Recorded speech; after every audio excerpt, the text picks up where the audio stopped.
Today there is a lot of news from the Bakhmut direction. Here the most interesting developments happened in the southern part of the region, where Russian forces completely changed their offensive plan, opened a new vector of attack, and conducted a series of powerful assaults south of Ivanivske. The reason why Russian forces suddenly decided to adjust their approach is twofold. First of all, the village of Ivanivske has been reduced to ruins by Russian artillery and aviation, and with nowhere to seek shelter, it became increasingly hard for Russians to establish stable footholds inside the village.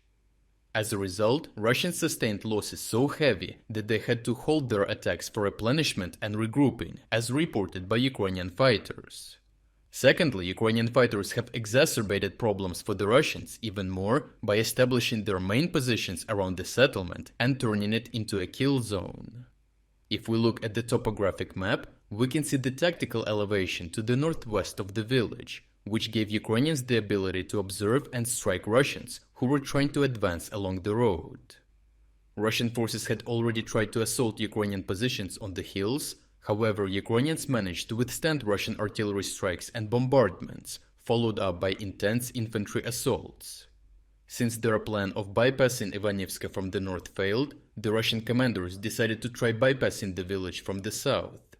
The main goal of Russian forces was to reach the forest, establish a foothold, and cut off Ukrainian supplies coming across the passage over the canal.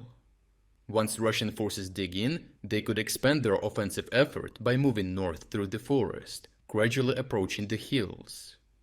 If the Russians managed to reach the hills, it would enable them to cut off the supply road and also seize the positions behind Ukrainian positions at the tactical elevation, which would allow them to strike Ukrainians from the rear.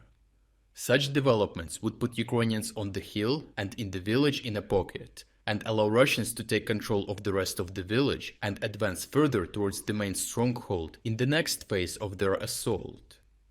The first Russian attacks targeted Ukrainian positions in the tree lines just south of the village. Russian forces conducted mechanized assaults by driving through the southern street of the village and attaching Ukrainian positions in the tree lines from the north.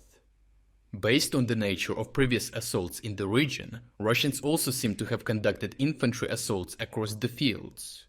Ukrainian fighters reported that initially Russians made incremental progress, advancing up to 2 kilometers to the south of the village.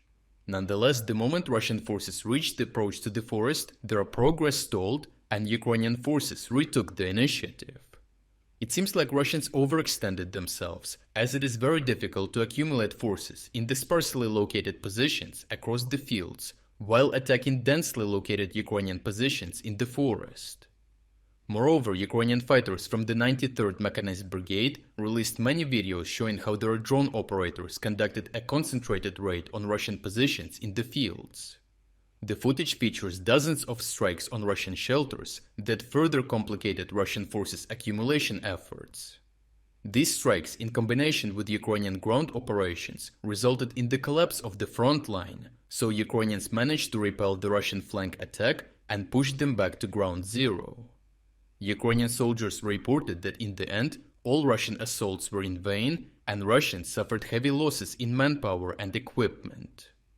Overall, Russian forces underestimated the density of Ukrainian fortifications southwest of Ivanivske and failed to conduct a partial envelopment of the village from the south. The inability to supply the attacking forces through the death zone led to the fast culmination of the offensive effort and collapse of the bridgehead. But what is even more important, Russian forces failed to reach Chasiv Yar by early spring. Based on the intercepted radio talks, Russians maintained such a high pace of the operation, sustaining much higher than necessary losses in manpower and equipment, only because the Russian commanders wanted to enter Chasiv Yar before the elections. Achieving this goal would have secured them new ranks and medals. However, so far, it has just degraded the most capable Russian assault units. Moreover, with the coming spring, the soil will be muddy, preventing Russians from launching any mechanized attacks, at least through the fields, which will inevitably make any renewed offensives here very difficult and deadly for them. This means that Ukrainians have time to reinforce this direction and also can continue building their fortified defense lines in and behind the town, until the Russians draft another plan to proceed with renewed offensive efforts. This is especially true in the light of the recent developments of strategic significance along the border. In fact, today I have released a new strategic update where I analyzed how Ukrainians managed to use the incursions not only for the massive strikes, but also for forcing Russians to sacrifice some of the most promising offensive operation to save the situation. You can preview 2 minutes of this video on my Patreon without even registering, or you can join a 7-day free trial and get access to all my strategic updates. The link to my Patreon page is in the description. If you like the exclusive content that I offer, consider supporting me with your subscription.